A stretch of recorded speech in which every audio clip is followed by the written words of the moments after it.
Hello दोस्तों, आज आपका स्वागत है हमारे क्लास आर्ट्स एजुकेशन सेंटर में। मैं आरबानो आज आप लोगों को कारक पढ़ाने जा रही हूँ। सबसे पहले हम लोग जानेंगे कारक किसे कहते हैं। कारक शब्द का शाब्दिक अर्थ होता है, जैसे करने वाले को कारक कहते हैं, किंतु व्याकरण में यह पारिभाषिक शब्द है।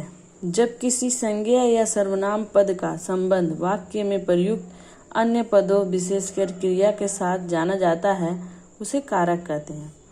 कारक की विभक्ति। कारक को प्रकट करने के लिए संज्ञा या सर्वनाम के साथ जो चिन्ह लगाए जाते हैं उसे विभक्ति कहते हैं। प्रत्येक कारक का विभक्ति चिन्ह होता है, किंतु हर कारक के विभक्ति चिन्ह का प्रयोग हो ये जरूरी नहीं है। कारक कितने प्रकार के होते हैं? कारक 8 प्रकार के होते हैं।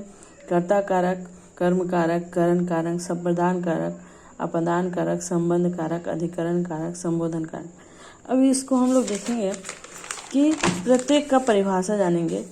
कर्ता कारक किसे कहते हैं? कर्ता कारक का चिन्ह होता है ने। ठीक है। संज्ञा या सर्वनाम का वह रूप जो क्रिया अर्थात कार्य के करने के वाले का बोध कराता है, अर्थात क्रिया के करने वाले को कर्ता कारक कहते हैं। कर्ता कारक की विभक्ति चिन्ह ने है। ने विभक्ति का प्रयोग कर्ता कारक के साथ केवल भूतकालिक क्रिया होने पर होता है, अतः वर्तमान काल में, भविष्य काल तथा क्रिया के आक्रमक होने पर ने विभक्ति का प्रयोग नहीं होगा। जैसे अभिषेक पुस्तक पढ़ता है, गुंजा हंसती है, वर्षा गाना गाती है, आलोक ने पत्र लिखा। उसके बाद देखते हैं कर्म कारक। कर्म कारक का चिन्ह है को। वाक्य में जिस शब्द पर क्रिया का फल पड़ता है उसे कर्म कारक कहते हैं। कर्म कारक का विभक्ति चिन्ह को है। कर्म कारक सब सजीव होते हैं, उसके साथ को विभक्ति लगती है, निर्जीव कर्म कारक के साथ नहीं। जैसे राम ने रावण को मारा, नंदन दूध पीता है। 3 नंबर है करण कारक। करण कारक वाक्य में कर्ता जिस साधन या माध्यम से क्रिया करता है तथा क्रिया के साधन को करण कारक कहते हैं। करण कारक का विभक्ति चिन्ह से है। जैसे ज्योत्सना चाकू से सब्जी काटती है, मैं पेन से लिखता हूँ। संप्रदान कारक के लिए, को या के वास्ते। संप्रदान शब्द का अर्थ है देना। वाक्य में कर्ता जिससे कुछ देता है अथवा जिसके लिए क्रिया करता है उसे संप्रदान कारक कहते हैं। संप्रदान कारक का विभक्ति चिन्ह के लिए, है, किंतु जब क्रिया द्विकर्मी हो तथा देने के अर्थ में प्रयुक्त हो वहाँ को विभक्ति भी प्रयुक्त होती है। जैसे आलोक माँ के लिए दवाई लाया, मीनाक्षी ने कविता को पुस्तक दी। अतः द्वितीय वाक्य में कविता संप्रदान कारक होगा, क्योंकि दी गई क्रिया द्विकर्मी है। भिखारी को भीख दो, यहाँ को शब्द के लिए अर्थ में आया है।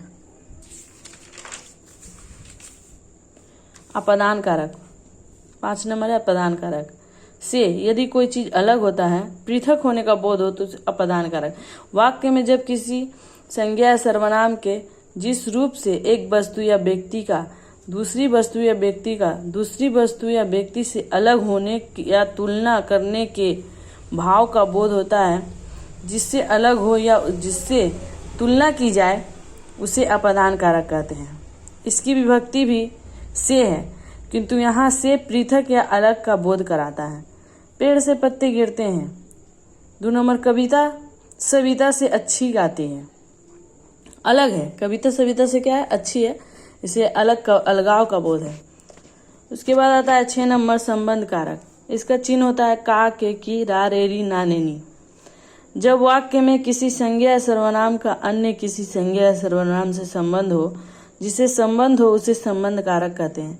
इसकी विभक्ति चिन्ह का, के, की, रा, रे, री, ना, ने, नी है आदि है। यथा अजय की पुस्तक गुम गई, तुम्हारा चश्मा यहाँ रखा है, अपना कार्य स्वयं करें। उसके बाद आता है अधिकरण कारक। इसका चिन्ह होता है में, पर, वे। वाक्य में प्रयुक्त संज्ञा या सर्वनाम के जिस रूप से क्रिया के आधार का बोध हो उसे अधिकरण कारक कहते हैं। इसकी विभक्ति चिन्ह में, कोमा पर है। पक्षी आकाश में उड़ रहे हैं। मेज पर पुस्तक पड़ी है। संबोधन कारक हे, हो, अरे, अजी, ये सब इसके चिन्ह होते हैं। वाक्य में जब किसी संज्ञा या सर्वनाम को पुकारा या बुलाया जाता है, अर्थात जिसे संबोधित किया जाए, उसे संबोधन कारक कहते हैं। संबोधन कारक की विभक्ति चिन्ह हे, हो, अरे, अजी। अरे संबोधन कारक के बाद संबोधन चिन्ह अल्पविराम, ठीक है, कोमा लगाया जाता है। जैसे हे प्रभु रक्षा करो, ये अल्पविराम है। अरे मोहन, कोमा, अरे कोमा मोहन यहाँ आओ। विशेष सर्वनाम में कारक साथ होते हैं, इसका संबोधन कारक नहीं होता है। बस आज के लिए हम लोग यहीं समाप्त करते हैं। धन्यवाद आप सभी का।